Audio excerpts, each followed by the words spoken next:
Welcome to the Garden Basics with Farmer Fred podcast. If you're just a beginning gardener or you want good gardening information, well, you've come to the right spot.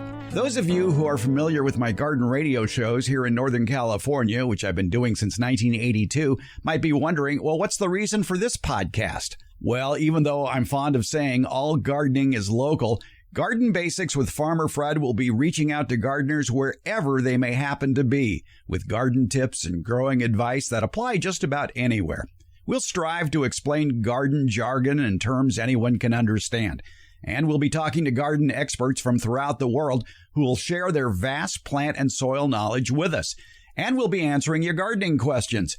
Think of us as your one-room schoolhouse for growing your backyard garden of fruits, vegetables, and flowers that attract the garden good guys, beneficial insects, and pollinators. And we'll have some fun, too. Let's get started.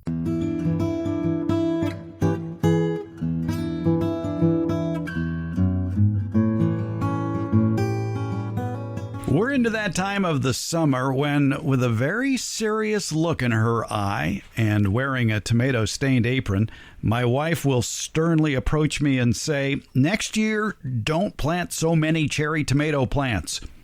Now, in my defense, there were only 5 cherry or grape-sized tomato plants in the ground: Sungold, Sweet Million, Gardener's Delight, Juliet and Valentine. Oh, maybe a few big-sized tomatoes. 7 or 10 other plants? Who's counting? Still, my wife is the one who has to do something with all those tomatoes. So after spending the better part of a Sunday in a hot kitchen roasting tomatoes, I can understand her point of view. Maybe you too are suffering from tomato burnout. Maybe there's zucchini overload in your household. Maybe it's a cornucopia of cucumbers. You are not alone. If you're a longtime listener to the Garden Basics podcast, you might be asking yourself about now, as you're lugging in another bucketful of backyard produce, didn't I hear an episode about food banks and food pantries that gladly welcome excess garden produce? Yes, you did. Here then for you and for many, many others now who want to know, an expanded encore edition of our interview with Gary Oppenheimer, the founder of ampleharvest.org. And maybe afterwards I can get my wife to share her roasted tomato recipe on the air with us. Every day in every corner of the United States, children and adults are worrying about finding enough food to put on the dinner table, while thousands of pounds of food are being thrown away from backyard gardens, from small farms. Millions of Americans are unable to get enough fresh food to maintain proper health. The United States has a malnourished population that needs more than processed foods in order to thrive. So many incredible food banks, pantries, and other hunger organizations are working tirelessly to alleviate hunger in our communities, but they consistently lack in donations of fresh produce. Luckily, you can help. By making regular donations of unused fresh produce to your local food pantry, you can be a part of the solution to increase the health of people in your neighborhood. And you can donate food that you grow or food that you buy. It's easy. The trick is finding the food pantry nearest you, and you can do that through an incredible site called ampleharvest.org. We're talking with Gary Oppenheimer. He's with ampleharvest.org. He's the founder. It's a unique nationwide resource that is eliminating the waste of food, the outcome being a reduction in hunger and malnutrition, along with an improved environment. There's something like 42 million Americans who grow food in home gardens, community gardens, and they're small farmers as well, who could easily donate their excess harvest to one of over 8,600 registered local food pantries spread across all 50 states. And Gary, I want to tell you, first of all, about my experience with your website, ampleharvest.org. There is a page there where you can go and find the food pantry nearest you. And I set a search of 15-mile radius around my house. And up popped, I'm counting 14 food pantries I never knew existed, including one that is within walking distance. And it's amazing how easy it could be for people who have an excess of tomatoes or squash or peppers or melons or fruit, where to take it to and how convenient that is. What was your inspiration, Gary, for starting ampleharvest.org? That's a great question, actually.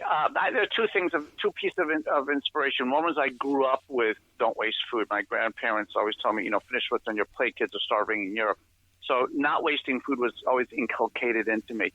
But as an adult and a master gardener, I was growing more food than I can use, and I didn't want to go to waste. My wife said, you can't bring any more of this stuff in the house.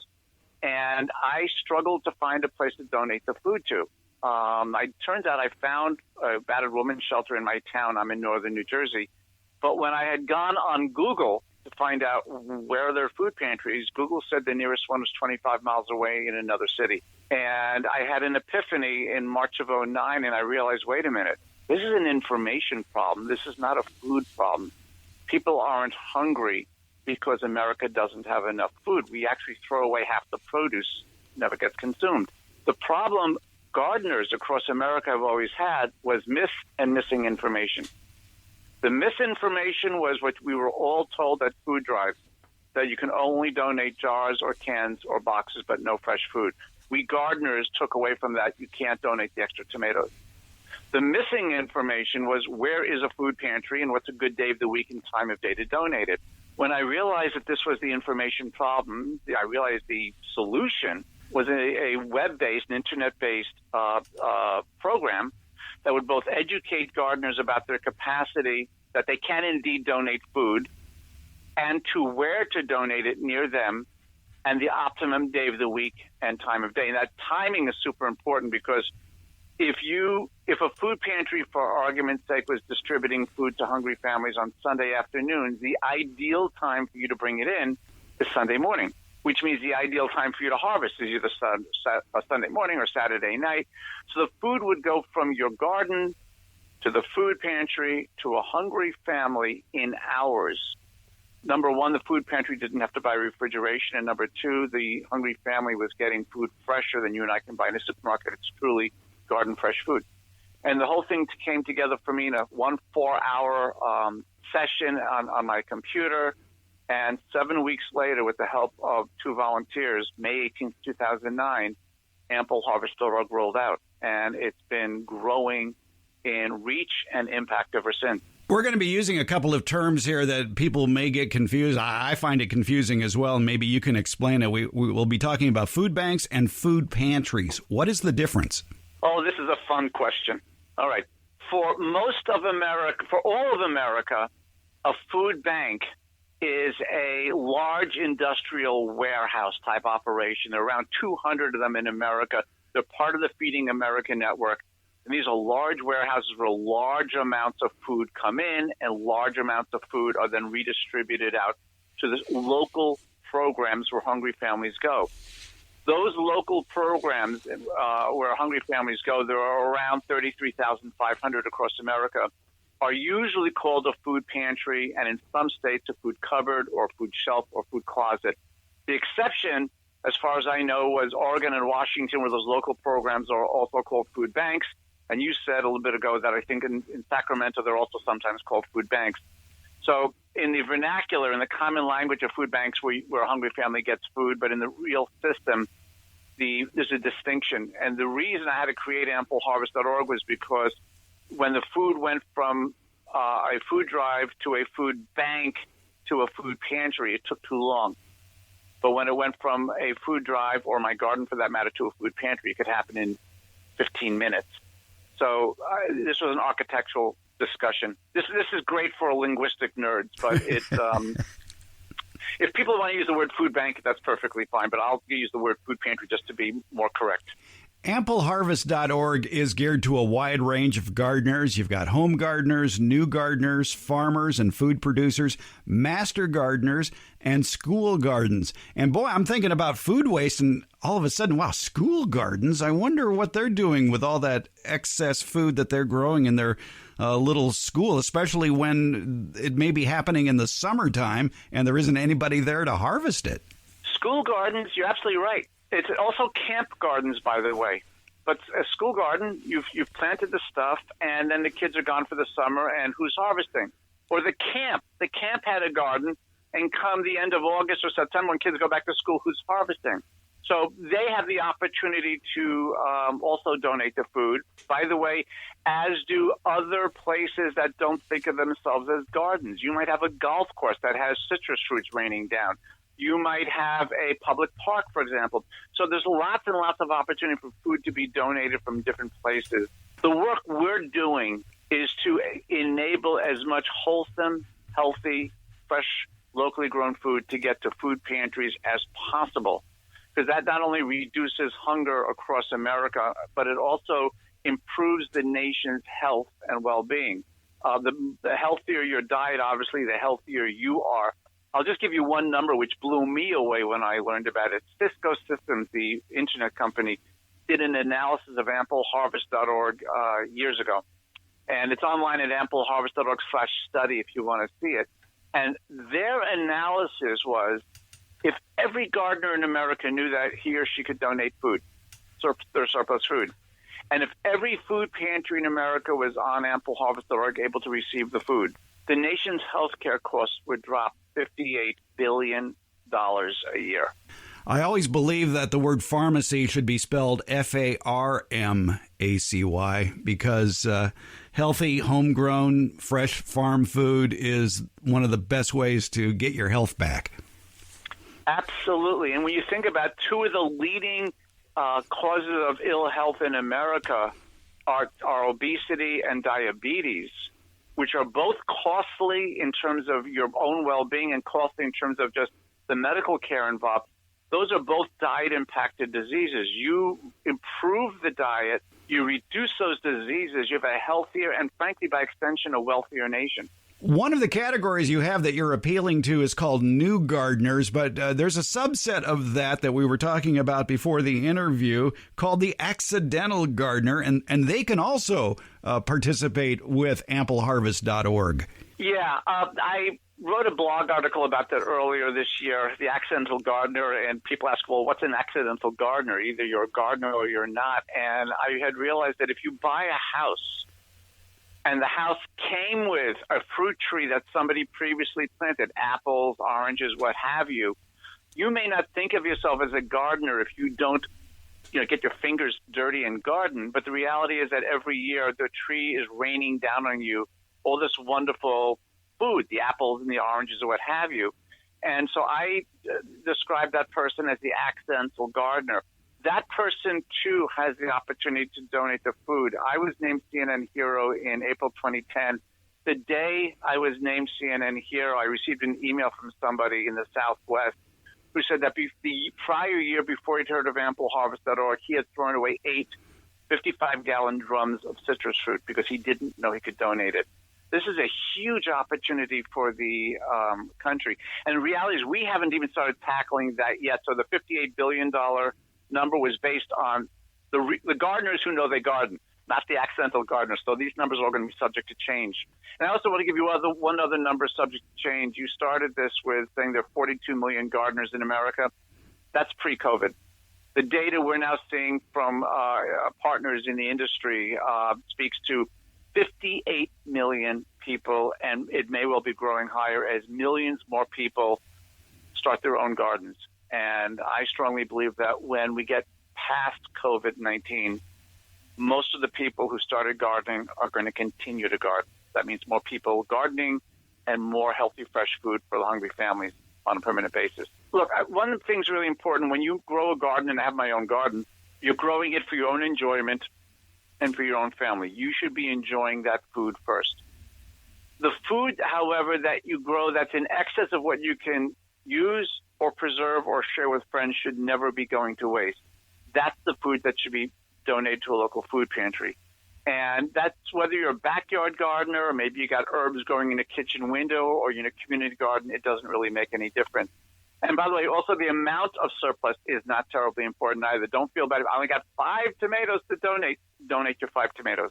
It'll be commingled with all the other people with 5 tomatoes and 500 pounds of tomatoes at the table. The important thing is that the food is eaten by somebody and nourishes somebody in the community. It's good for the community.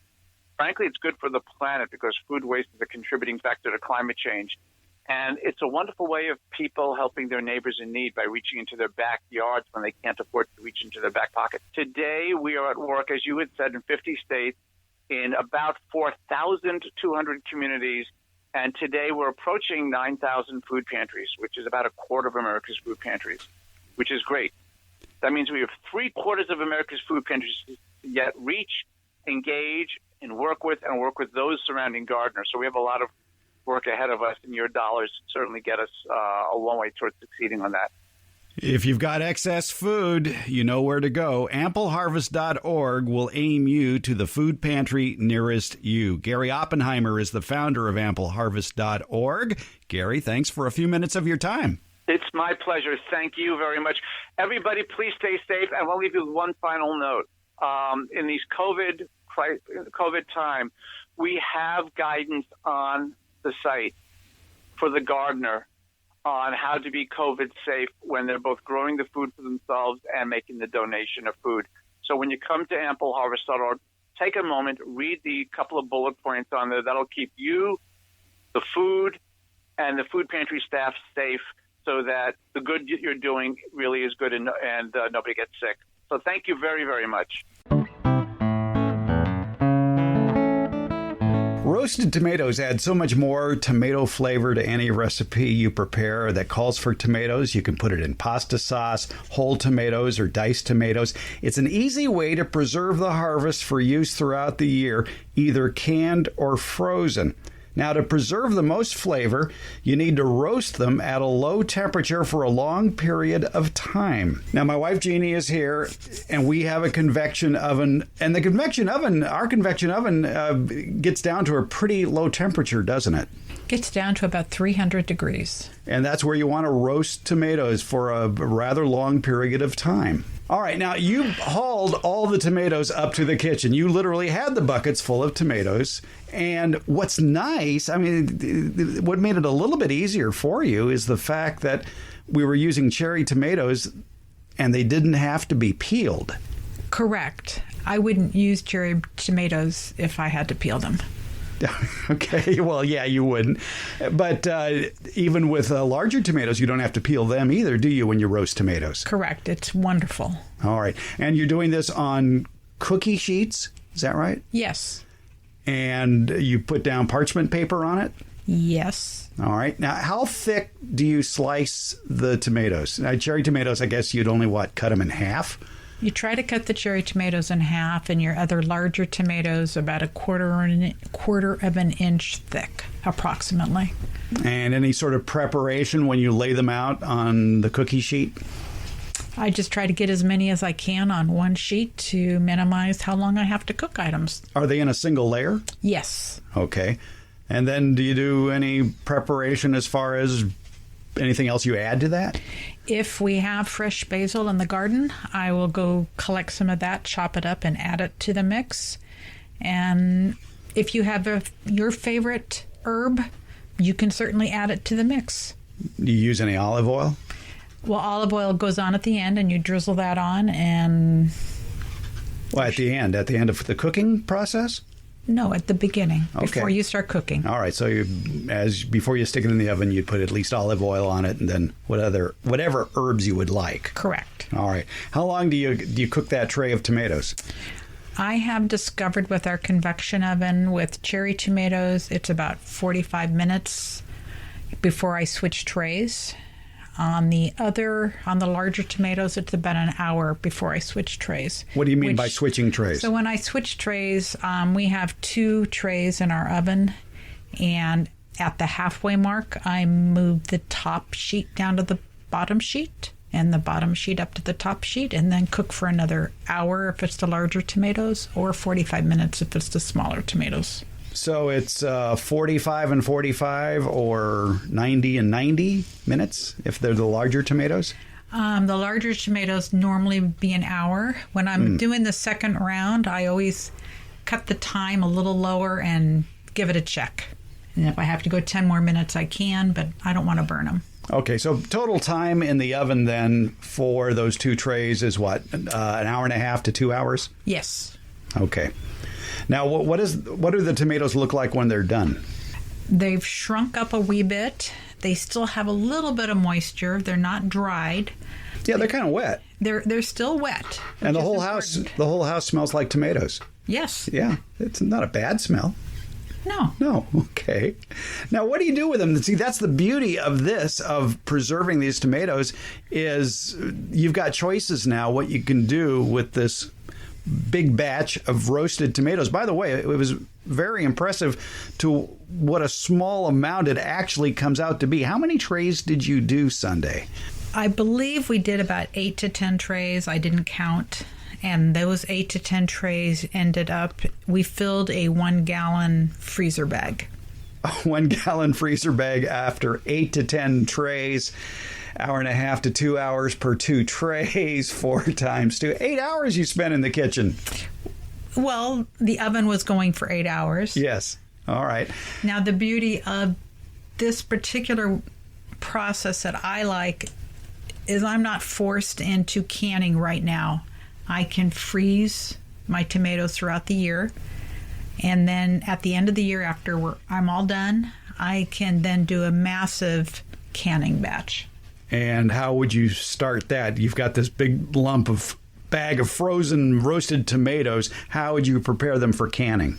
Defrost and then decide what recipes we're going to do, or whether we're going to make a pasta sauce, we're going to make soup, we're going to just dice and can. So we need to make a decision what we're going to cook.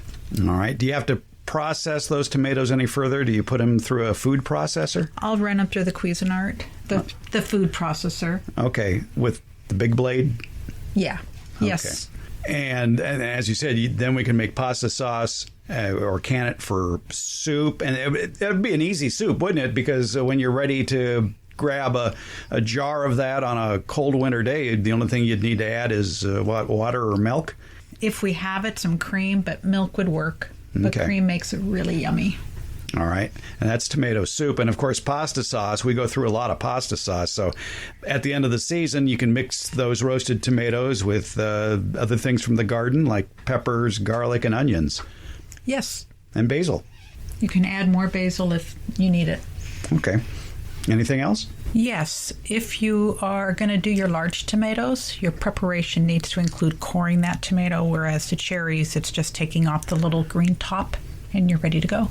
Coring tomato, the core, there's sort of like that hard center, and that's fairly easy to take out, isn't it? Sure, just with a small paring knife. Which tomatoes do you choose to use?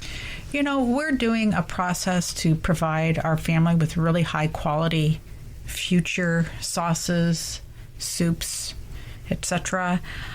Use the best fruit you have.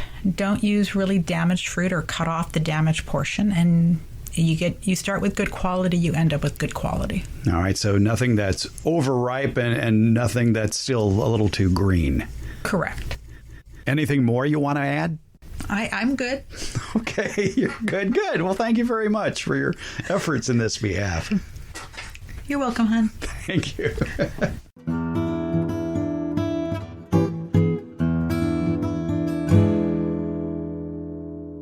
The Garden Basics with Farmer Fred podcast has a lot of information posted at each episode. Transcripts, links to any products or books mentioned during the show, and other helpful links for even more information. Plus, you can listen to just the portions of the show that interest you. It's been divided into easily accessible chapters. And you'll find more information about how to get in touch with us. We have links to all our social media outlets, including Facebook, Instagram, Twitter, and YouTube. Also, a link to the farmerfred.com website.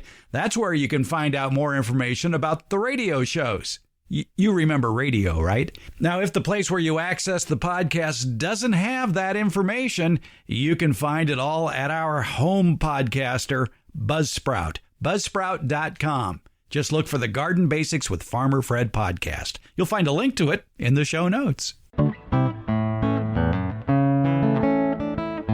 Well, let's delve into the email you've been sending to Fred at farmerfred.com. John writes in, he asks, I saw a picture of your raised bed planters at your podcast.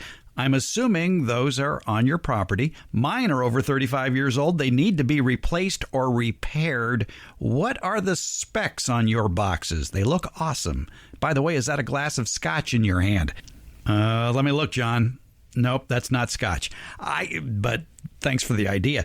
The beds are about 16 inches high. Some are 4 feet wide by 8 feet long. Some are 4 feet by 4 feet. And those are the exterior dimensions. They're constructed of redwood, and the sides are made out of 2 inch by 8 inch on the sides, obviously one on top of the other.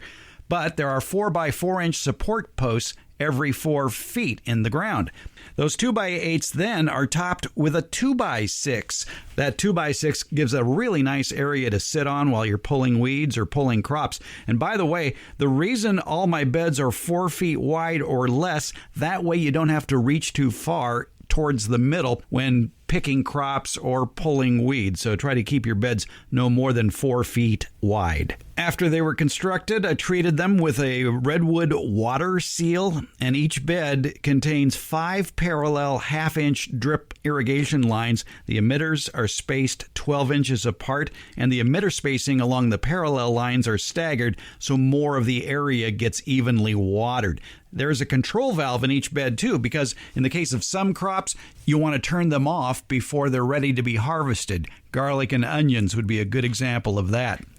By the way, if you have a gopher issue, you may want to put hardware cloth lining the bottom and the sides before you fill it with soil. Hardware cloth is usually 1/4 inch or 1/2 inch mesh, and you got to bring it up the sides to keep the gophers from kind of weaseling their way in. As far as the space between beds, I like to keep about 4 feet between each of the garden beds. By the way, the entire backyard is mulched, so it's all arbor chips that are on the ground around the beds. But again, the beds are 4 feet apart. That's plenty of room for wheelbarrowing through or bringing a big trash can through or just making your way through with buckets full of tomatoes.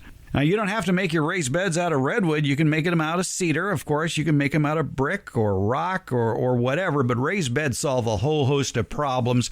The soil warms up quicker in the spring, so you get a jump on planting. Weeds come out a lot easier, and it's much easier to amend the soils. One nice thing about having a garden is after you're done harvesting what you want from a plant is why not just leave the plant in the ground and see what happens? It might just flower. Things like basil, cilantro, carrots, radishes, onions, garlic, they all produce flowers, Debbie Flower. They do produce flowers. And sometimes you don't. Sometimes you go on vacation or your plans change and you're not there to do the harvesting when the harvesting happens. Don't beat yourself up about it.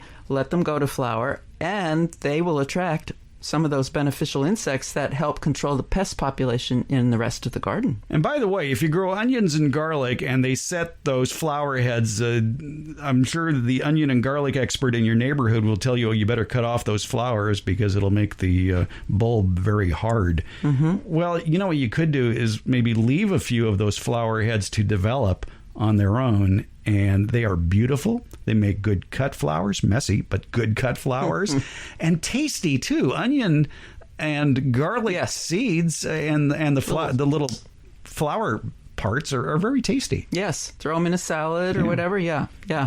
We're sort of tied to the things we see in the grocery store as being the things that we can eat, but there's a lot more that we're producing in the garden that is edible that we aren't necessarily taking advantage of. But check some good sources before you start munching in your yard. Right. Yes. Not everything is edible. Right.